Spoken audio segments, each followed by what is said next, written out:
అయ్యా నీకు శ్రమ వచ్చింది, నీవు నాకు మొర పెట్టమన్నావు. ఇగో నేను ఇప్పటి నుంచి మొర పెడుతున్నా. ఇప్పటి నుంచి నీకు గంట సమయం ఇస్తున్నా దేవుడికి.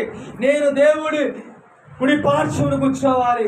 నేను దేవుని యందు విశ్వాసంలో నిలకడగా ఉండాలి. దేవునిలో నేను బాగా నలగగొట్టబడాలి. నేను ప్రార్థన చేయి.